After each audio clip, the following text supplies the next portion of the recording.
Hello, welcome back to the drama review, When the Phone Rings episode 9. Thank you for faithfully watching this drama on L&M channel. When Ina told Heejoo to realize that Seo-eun's family was only tricking Heejoo to replace Ina to marry Seo-eun, Heejoo didn't mind, even though at first she was told by her mother to get married, but now she chose Seo-eun. And not only Seo-eun keeps secrets, she also tricked him, including the fact that she could talk. Ina was touched by Heejoo's words and she also liked her voice. Actually, when she was little, Ina really liked it when Heejoo called her. It felt strange when suddenly she had a younger sibling who called her sister. Then Heejoo asked about Seo-eun's DNA document, but Ina didn't know who sent the document. One thing that made Ina sure that she knew if Ina received the document, Ina wouldn't marry Seo-eun. Someone hopes the marriage won't happen. Meanwhile, Seo-eun woke up and tried to help the man, and the man came too. He wondered how Seo-eun could be there.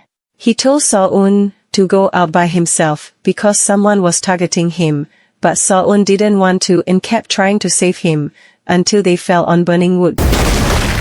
At home, Heejoo was confused because Seo-eun couldn't be contacted. Then she called the emergency call. She told them that her husband hadn't come home for 6 hours. Then they told her that maybe her husband was just late coming home.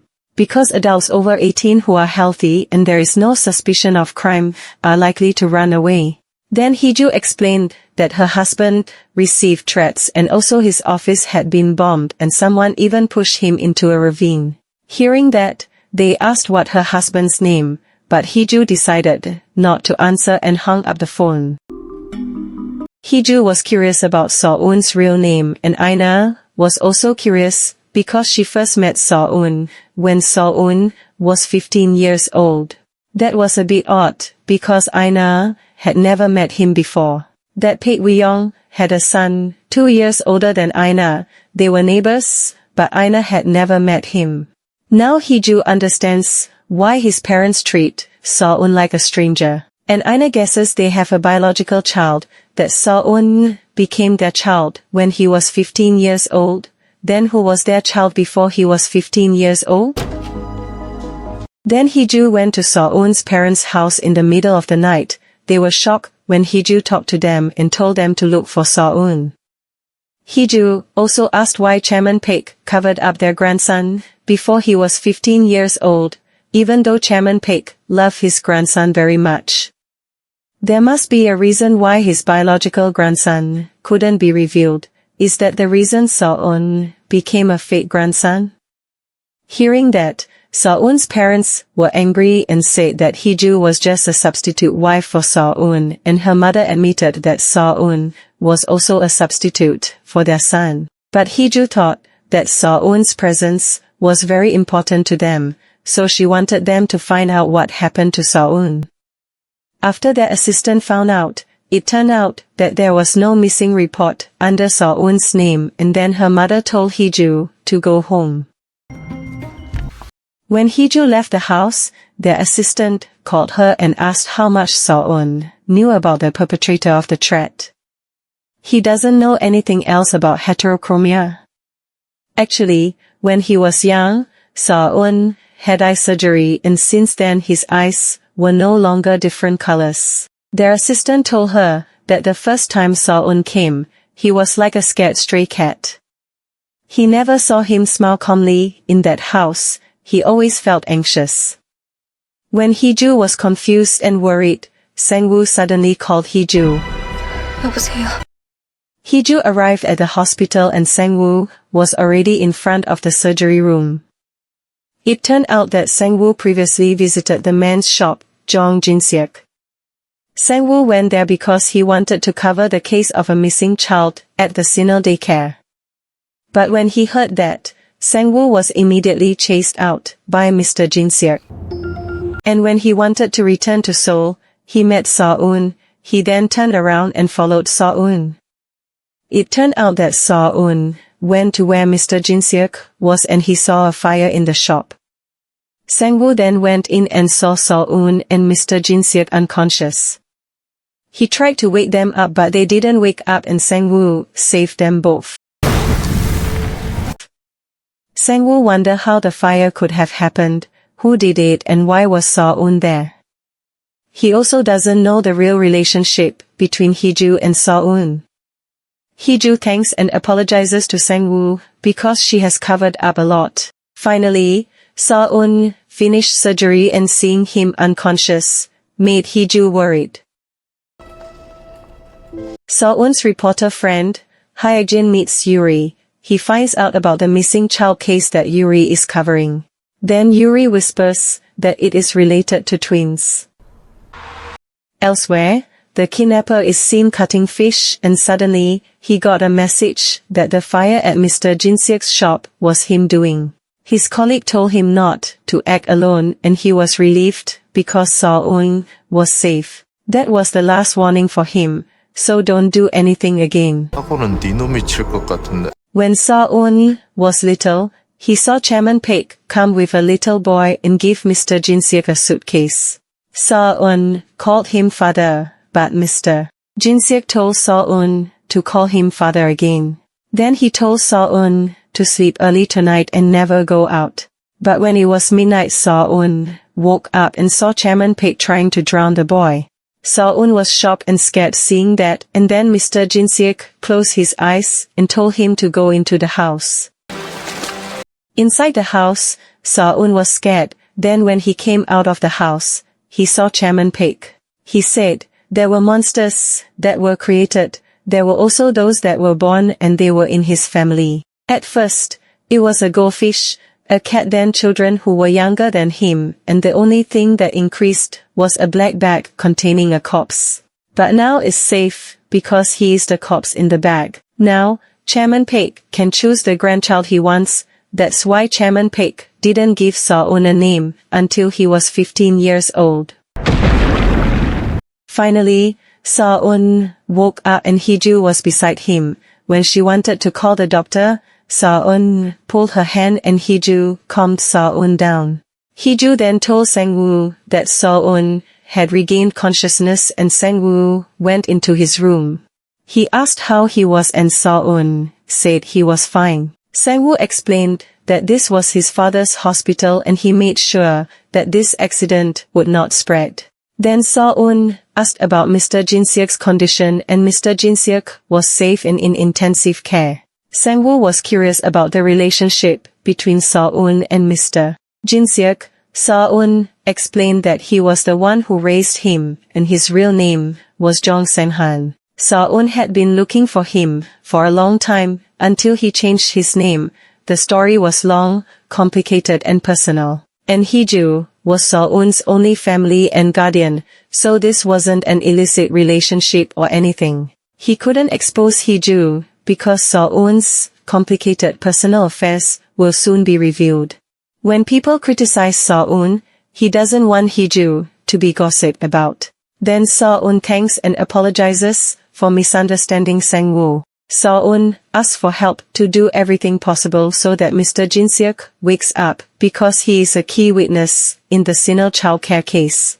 And the perpetrator of the case is actually still alive. He is the one who been terrorizing and threatening Seo-un all this time.